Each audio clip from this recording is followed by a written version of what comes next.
Assalamualaikum warahmatullahi wabarakatuh. Gimana kabarnya semua? Semoga dalam keadaan sehat walafiat. Saya doakan sebetulnya semua sekarang dalam lindungan Allah Subhanahu wa taala. Nah, ini mantap nih sebetulnya ya.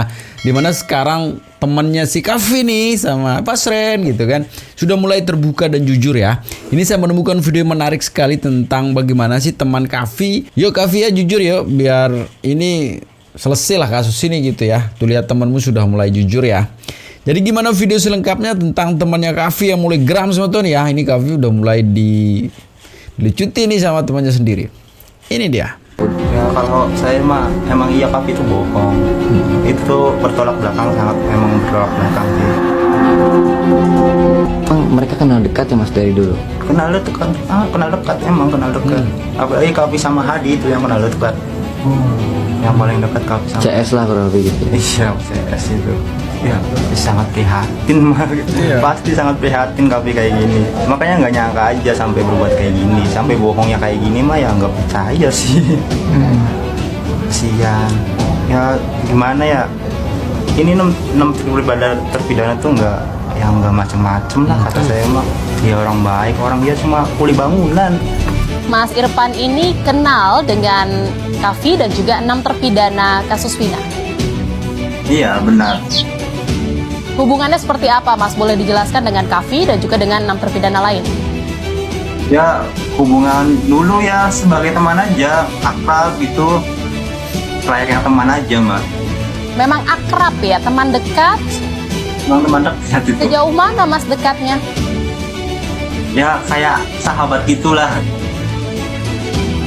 Suka hanya bermain bersama atau memang suka pergi liburan bareng atau bagaimana Mas? Suka liburan bareng juga, hampir setiap minggu kita liburan bareng. Jadi kalau misalnya menurut Anda Kavi itu menyatakan dia tidak kenal dengan 6 terpidana kasus Vina ini, bohong seperti itu?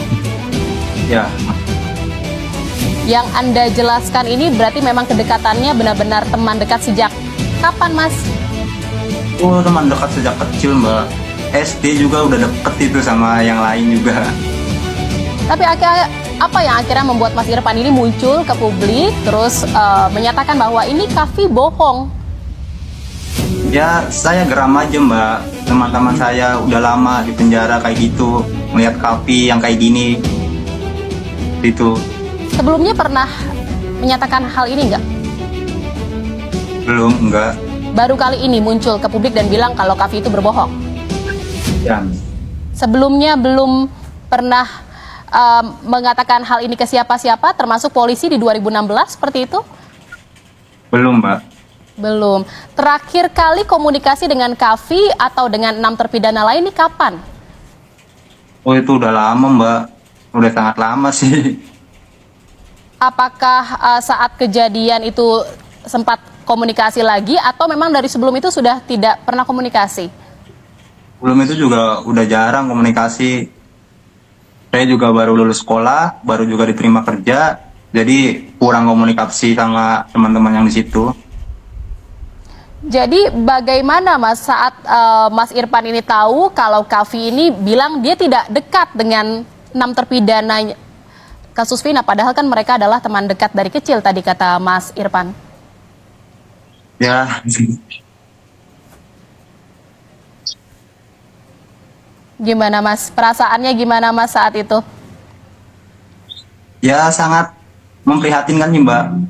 Nggak nyangka aja Kavi ngomong seperti itu. Sekarang Mas Irfan menunjukkan foto ini bukti bahwa memang Kavi dekat dengan 6 terpidana lain termasuk juga Mas Irfan. Boleh diceritakan ini fotonya saat di mana, tahun kapan, saat itu kegiatannya sedang melakukan apa? Tuh Kavi ya, yuk jujur Kavi. Nggak usah kamu korbankan teman-temanmu. Salah apa sih temanmu sama kamu Kavi ya sehingga kamu memberikan kesaksian yang menjerat mereka sekarang gitu kan. Tapi sebenarnya tidak ada kata terlambat Kavi untuk berbicara jujur ya. Jadi mungkin kamu bisa jadi saksi nanti kan untuk bagaimana meringankan dan dengan siapa tahu dengan kesaksianmu akan bebaskan mereka gitu. Janganlah ikuti. Memang kewajiban kita untuk begitu orang tua, tapi dalam hal kebaikan gitu ya. Tapi kalau dalam hal ketidakbaikan memang kita juga boleh tidak menuruti dia gitu ya. Jadi Oke, jujur aja ya, daripada kamu terus seumur hidupmu akan merasa bersalah gitu kan, selalu dibayangi oleh dosa gitu. Takutnya nanti karma itu berlaku dan ini akan menimpa keturunan-keturunanmu, Kaf ya. Kita lanjutin. Ini salah satu fotonya, Mbak. Ini sedang wisata di Curug Cipetai. Waktu baru-baru bikin kaos kayak gini. Kita jalan-jalan bareng ke sana. Memang ada rencana jalan-jalan, foto-foto juga. Ini salah satu ya, salah satu Ya. kegiatan yang memang dilakukan bersama saat itu. Bisa Terus dikatakan ada- ini adalah satu geng gitu ya, Mas Irfan? Ya, emang kita ya dari dulu ya kayak gini emang. Selain libur, ini selain liburan bareng, selain nongkrong bareng, mungkin kegiatan-kegiatan atau kebiasaan lain yang suka dilakukan oleh Mas Irfan, Kavi dan juga 6 terpidana lain ini apa lagi, Mas? Ya seperti itu, nongkrong, gitaran, ya kayak anak-anak biasa aja gitu. Nongkrongnya biasanya di mana? Di area SMS 11 ke situ, Suka kadang ya di rumah. Suka nongkrong di kan dikatakan juga ada beberapa saksi mengatakan bahwa memang suka nongkrong juga di rumah Pak RT Pasren. Ini benar atau tidak, Mas Irfan? Itu emang benar. Emang suka nongkrong di rumah RT Pasren juga. Suka nongkrong dan nginap mungkin di rumah Pak RT Pasren juga?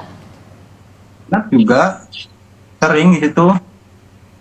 Tapi saat kejadian kasus pembunuhan Vina ini posisinya Mas Irfan tahu nggak Kavi dan juga 6 terpidana itu saat itu posisinya di mana dan sedang ngapain? Oh kalau itu kurang tahu sih Mbak. Ya malah nggak tahu itu saya. Oh saat itu memang tidak sedang bersama ya? Iya. Tapi memang sering menginap bareng. nginep bareng. Terakhir memang komunikasinya sebelum kejadian kasus pembunuhan Vina seperti itu ya dengan Kavi dan juga 6 terpidana lain. Benar. Setelah kasus ini terjadi, nggak ada komunikasi sama sekali? Paling saya sama yang terpidana aja sering jenguk ke lapas. Saat jenguk ngobrol apa saja yang dibicarakan, Mas Irfan? Ya, yang dibicarakan ya orang jenguk ya kita menghibur teman aja biar nggak sedih di tahanan gitu. Mereka dapat cerita apa? Tadi kan menghibur untuk agar tidak sedih. Memang mereka merasa sedih gitu seperti apa iyalah. cerita yang disampaikan ke Mas Irfan? Ya memang sedih kayak gitu Mbak.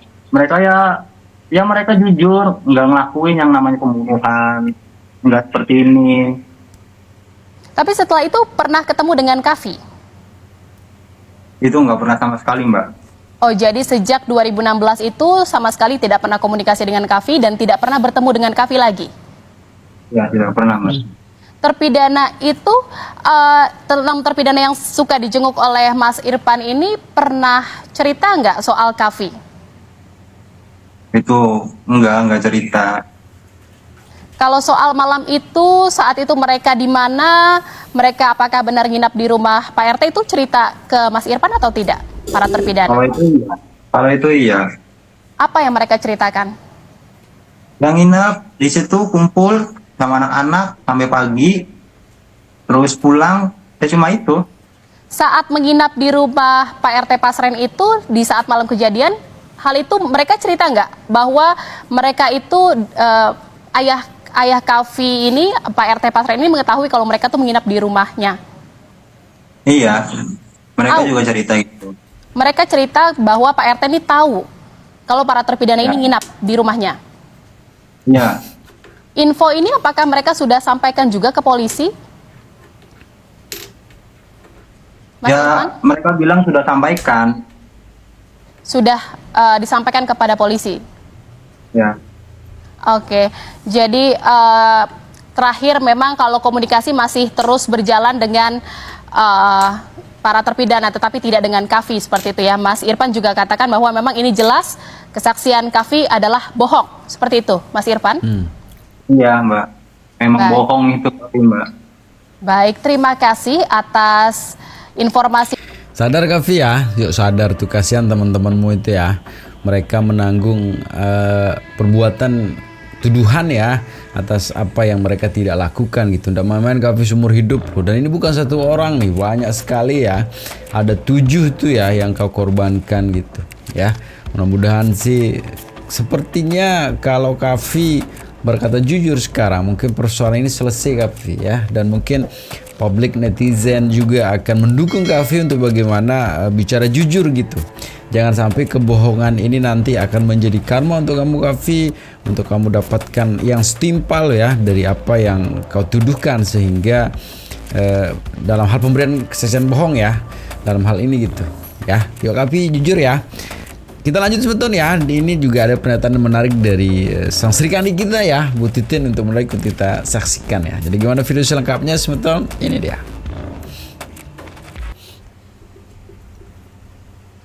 Ini Mbak, sekarang semua seperti yang saya sampaikan dari kemarin. Kenapa sih ada pengakuan-pengakuan itu datangnya ke tokoh masyarakat? Kenapa tidak ke institusi kepolisian? Karena mereka punya kekhawatiran tidak akan dipercaya.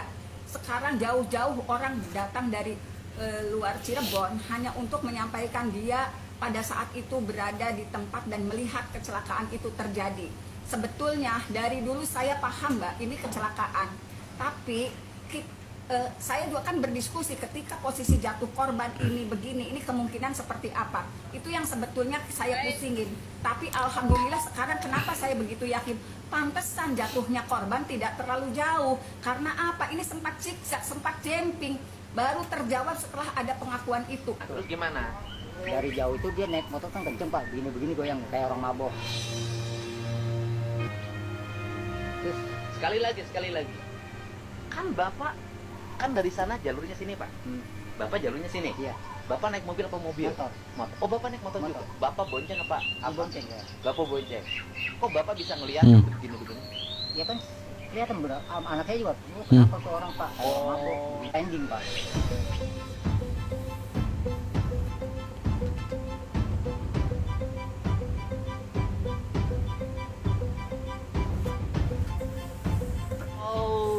Ini kali ya Pak, begini ya Pak. Oh iya diangkatin. Sambil teriak-teriak tuh, kayak orang gembira gitu Pak. Itu semakin memperkuat keyakinan saya. Walaupun betul itu belum bicara di pengadilan, tapi oleh tim dari Peradi sudah dituangkan di akta notaris. Sekarang konyol sekali orang sampai tidak meyakini itu sebuah kecelakaan, gitu Mbak. Jadi segitu aja video sebetulnya ya. Semoga videonya bisa memberikan suatu nih ya, suatu yang baru juga, karena kita tahu sendiri bahwa sebenarnya ada hal yang menjengkelkan juga dari kesaksian Kaffi dan kesaksian ayahnya Pasren gitu ya. Yang dimana memang menurut satu kampung di sana mengatakan bahwa malam itu memang tidur di sana gitu. Mereka tidak melakukan itu, tapi anehnya orang dua ini kok tidak mengakui gitu, malahan tidak kenal. Mustahil juga sih ya, satu kampung satu RT tidak saling kenal gitu.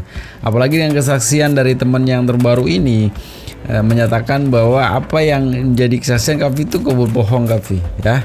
Jadi segitu ya Semeton ya. Semoga videonya bisa memberikan hal baru nih untuk Semeton semua. Selalu pesan di akhir video. Jangan cepat termakan hoax. Selalu jaga persatuan dan kesatuan serta persaudaraan kita ya. Dan jangan nakal juga tuh ya. Karena sedikit nakal bisa berakibat fatal juga. Jadi segitu saja video Semeton. Assalamualaikum warahmatullahi wabarakatuh.